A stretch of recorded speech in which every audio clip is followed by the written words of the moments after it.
All right, we can cross live now to the Vice President of the Asian Century Philippines Strategic Studies Institute, Ana Malindaug-Uy. Ana, good to have you on the program with us. The Philippines withdrew from the ICC in 2019. So what I'm wondering is, why is Manila then complying with the court's warrants? Thank you so much, Rachel, for having me in your program. And actually, that is really the basic question that many Filipinos I think many Filipinos, even more than majority of Filipinos, is asking, why is it that the current government of Marcos Jr.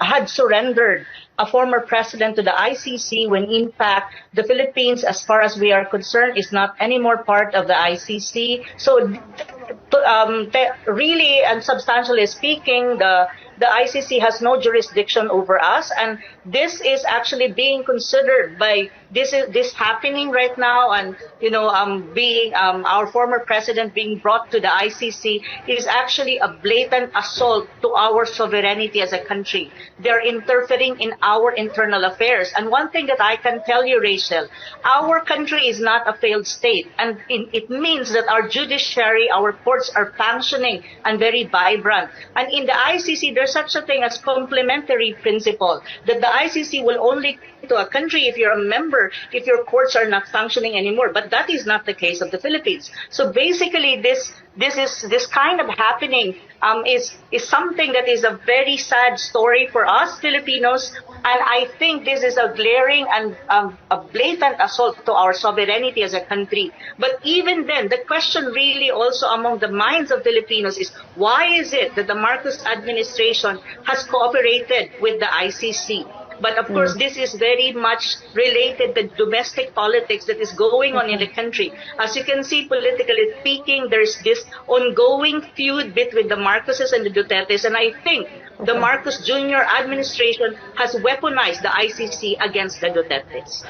Duterte called the ICC arrest warrant unjustified because he said his war on drugs restored peace to the nation.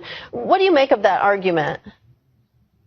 I would say yes, that's really true, because I experienced it as a Filipino. Before Duterte, you cannot walk on the streets of the Philippines, especially in Manila, because you're so afraid that anytime soon you will be attacked by a drug addict who can, kill you or to a greater extent. And also one thing that the international community should know, there was no unsponsored killings coming from the state during his presidency. It was a legitimate police operation. Any country, for that matter, that you want your country to have a peace and order, you want, criminals, drug lords to be driven out of your country or to put them in prison and to assault them.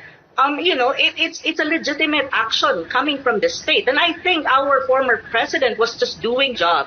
So this is really the case of the matter. And as a Filipino, I really experienced it that during the time of President Duterte, our peace and order situation in the whole country and the drug problem was lessened to a greater extent. It was not necessarily eradicated 100%, but to a greater extent, I think the Filipino people were able to enjoy the streets without fear, because we know that we have a president at that time who really cares for our welfare and who is really, really strong in combating criminalities, especially drug problem and the drug lords. So that is really the case. I'm speaking not even, I'm speaking as a Filipino who experienced all of these things during the time of President Duterte. So it's really a really sad event right now, and so many Filipinos in the Philippines right now are on the streets clamoring for our former president to be brought back to the Philippines, because he's already 80 years old as well. He's quite too old.